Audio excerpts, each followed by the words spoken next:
नमस्कार दोस्तों, स्वागत है आप सभी लोगों का एक बार फिर से हैप्पी जिंदगी यूट्यूब चैनल में। दोस्तों, अगर आप अपनी लाइफ में कुछ नया सीखना चाहते हैं तो चैनल को सब्सक्राइब करिएगा, बेल आइकन को जरूर दबाइएगा। 2023 में माँ दुर्गा हाथी पर सवार होकर पृथ्वी लोक पर पधारेंगी, शास्त्रों में वर्णित है तथा मान्यता के अनुसार। तो इस बार माता रानी सिंह पर सवार होकर नहीं बल्कि हाथी पर सवार होकर धरती लोक में भ्रमण करने के लिए आएंगी। माता रानी हाथी पर सवार होकर आती हैं तो बहुत ही शुभ माना जाता है, जीवन सुखमय हो जाता है, भक्ति का भक्तों को पूर्ण लाभ प्राप्त होता है।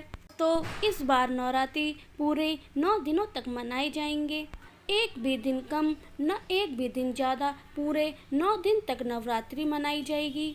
माँ शेरावाली की विशेष रूप से पूजा आराधना की जाएगी। इस बार शारदीय नवरात्रि 2023 में 15 अक्टूबर दिन रविवार से लेकर 23 अक्टूबर सोमवार तक समाप्त हो जाएगा। नवरात्रि पर माता दुर्गा की कृपा पाने के लिए कलश स्थापना का शुभ मुहूर्त है 15 अक्टूबर दिन में 11:44 से लेकर दिन में 12:30 तक रहेगा। कलश स्थापना का शुभ मुहूर्त रहेगा। दोस्तों नवरात्रि में क्या नहीं खाना चाहिए और कौन सा फल खाना आवश्यक है और क्या नहीं पीना चाहिए, आज हम आपको विस्तार से बताएंगे।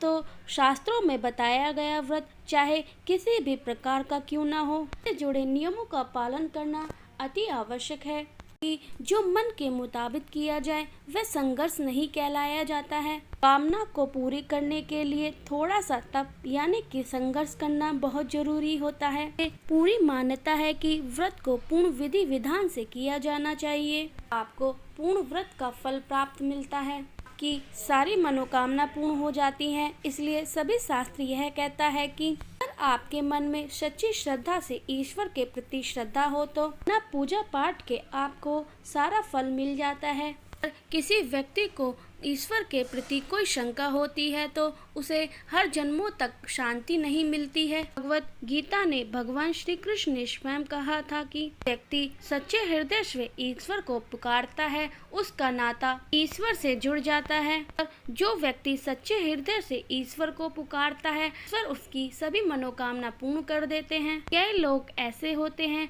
जो ईश्वर के सामने घंटों पूजा पाठ करते हैं, रोते हैं, भगवान उनकी कभी नहीं सुनते हैं। चल आप सच्चे मन से ईश्वर को पुकारते ही नहीं हैं, वह आपकी पुकार कैसे सुनेंगे। दोस्तों यह तो हुई बातें जो भगवान और भक्त के बीच की हैं। दोस्तों अब हम जानते हैं कि नवरात्रि के दौरान हमें क्या नहीं खाना चाहिए और क्या नहीं पीना चाहिए, कौन सा फल खाने से व्रत संपूर्ण और सफल हो जाता है। तो फल खाने से व्रत संपूर्ण हो जाता है, सफल हो जाता है। तो नवरात्रि के व्रत में सेव जरूर खाना चाहिए। सूत्रों में बताया जाता है कि भगवान के भोग में सेव का भोग जरूर लगाना चाहिए। आपका व्रत है तो आपको सेव जरूर खाना चाहिए।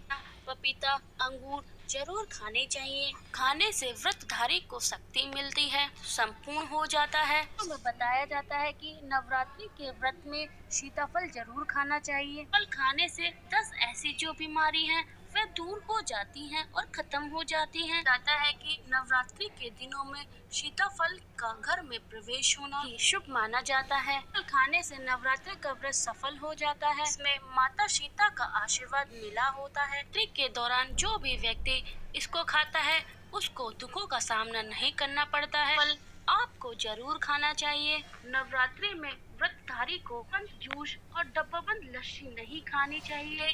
कई सारे केमिकल मिले होते हैं और वह व्रत आपका टूट जाता है। तो जब भी आप जूस पिए उसमें नमक न डालें, टूट जाएगा। साथ ही साथ आपको जूस में बर्फ भी नहीं डालनी चाहिए।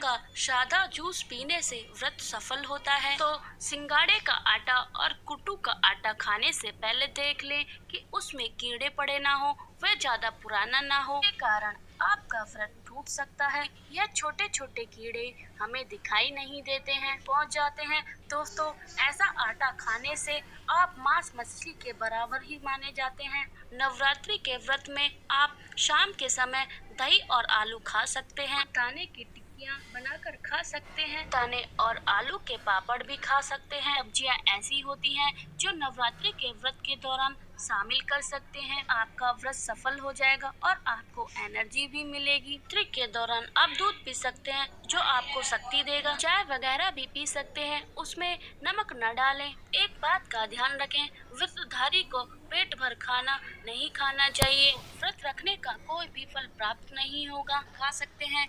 दोस्तों, नवरात्रि के दिनों में आदि माँ शक्ति के 9 दिनों में माता रानी के 9 स्वरूप की अलग अलग पूजा की जाती है। नवरात्रि के 9 दिनों में माता रानी के 9 स्वरूप की अलग अलग पुष्प और अलग अलग भोग अर्पित किए जाते हैं। क्या आप जानते हैं नवरात्रि में माता रानी को कौन सी वो चीज है जो भूलकर भी नहीं चढ़ानी चाहिए? नवरात्रि में आप इन चीजों को गलती से भी माता रानी को अर्पित कर देते हैं तो और पूजा का आपको पुण्य लाभ प्राप्त नहीं होगा। ये आपको यह जानना आवश्यक है कि माता रानी को आशीर्वाद प्राप्त करने के लिए ऐसी कौन सी वस्तु है जिन्हें माता रानी की पूजा में इस्तेमाल नहीं करना चाहिए। माता का जयकारा लगाते हुए वीडियो की शुरुआत करते हैं। पर एक नवरात्रि में शादीशुदा महिला को सफेद कपड़े पहनकर पूजा नहीं करनी चाहिए। साथ ही साथ महिलाओं को काले कपड़े भी नहीं पहनने चाहिए।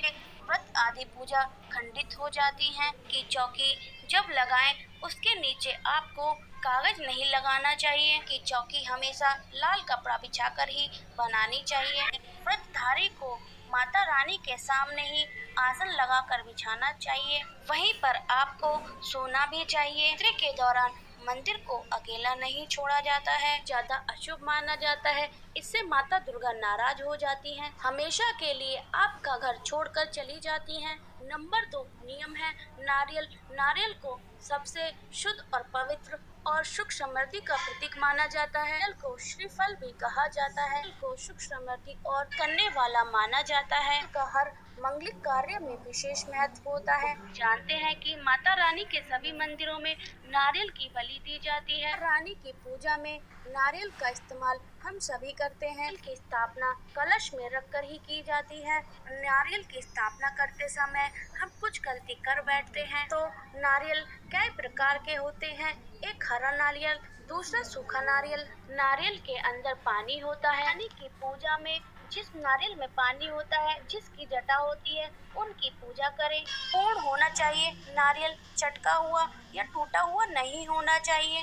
सूखा नारियल ही शुभता का प्रतीक माना जाता है। शुद्ध नारियल ही माता लक्ष्मी का श्रीफल कहा जाता है। तो एक बात का ध्यान रखें, नारियल को हमेशा स्थापित करके और लेटाकर ही रखना चाहिए। नारियल को कभी भी खड़ा कर नहीं रखा जाता है। के ऊपर लाल चुनरी लपेटकर कलावा बांधकर ही स्थापित करें। 3 है दोस्तों लौंग। लौंग हम सभी रानी की पूजा में इस्तेमाल करते हैं। का इस्तेमाल करते समय हम बहुत बड़ी गलती कर बैठते हैं। बात का ध्यान रखें, माता रानी को फूल वाली लौंग ही अर्पित करें। लौंग के ऊपर फूल नहीं होता या फिर जिस लौंग के पीछे डंडी नहीं होती है, आप माता रानी की पूजा में भूलकर भी इस्तेमाल ना करें। फूल वाले लौंगों को ही पूर्णता माना जाता है कि पूजा में पूर्ण वाले वस्तु ही का ही प्रयोग करें। कोई भी खंडित चीज या फिर टूटे हुए चावल न इस्तेमाल करें। तुलसी के पत्ते का इस्तेमाल ना करें। रानी की पूजा में तुलसी दल का प्रयोग करना वर्जित माना जाता है। पत्र के अलावा माता रानी को आंवला भी अर्पित नहीं करना चाहिए। बात का भी ध्यान रखें, आप माता रानी की पूजा में लोहे के और स्टील के बर्तन का इस्तेमाल ना करें। तो अगर आप चाहते हैं कि माता रानी आपके घर में निवास करने आए, आपके घर में सुख समृद्धि लेकर आए, तो पहले सच्चे हृदय के साथ वीडियो को लाइक करिएगा। कमेंट बॉक्स में लिख दें जय माता रानी। गणेश जी को दूर्वा अर्पित कर सकते हैं और विष्णु भगवान जी को तुलसी दल अर्पित कर सकते हैं। बहुत ज्यादा शुभ फल माना जाता है और आपके जीवन में सुख समृद्धि लाते हैं। माता रानी को सफेद रंग का फूल अर्पित ना करें। माता रानी को हमेशा लाल रंग का फूल ही अर्पित करें। लाल रंग के फूल माता रानी को अति प्रिय हैं। माता रानी को कमल के फूल और गुड़हल के फूल अति प्रिय हैं। माता रानी की 1 या 2 तस्वीर नहीं होनी चाहिए। दोस्तों इस बात का ध्यान रखिएगा। रानी की पूजा में कोई भी खंडित चीज का इस्तेमाल ना करें। जैसे कि चटका हुआ या टूटा हुआ दीपक। माता रानी को जब फूल अर्पित करें तो उस फूल को सूंघे नहीं और गिरे हुए फूल माता रानी को अर्पित ना करें। इससे माता रानी नाराज हो जाती हैं और उनके क्रोध का सामना आपको करना पड़ता है। ये भूल कर भी इन चीज़ों का प्रयोग ना करें। तो कमेंट बॉक्स में लिखें जय माता दी। दोस्तों, हो सके तो नवरात्रि के दिनों में माता रानी को एक चुनरी अर्पित करें और माता रानी के मंदिर में जाकर उन्हें सुहाग का सामान अर्पित करें। इससे माता रानी आपके सुहाग की रक्षा करती हैं और आपके घर में सुख समृद्धि लाती हैं और आपके पति पत्नी के बीच में जो कलेश होता है उसको भी दूर करती हैं।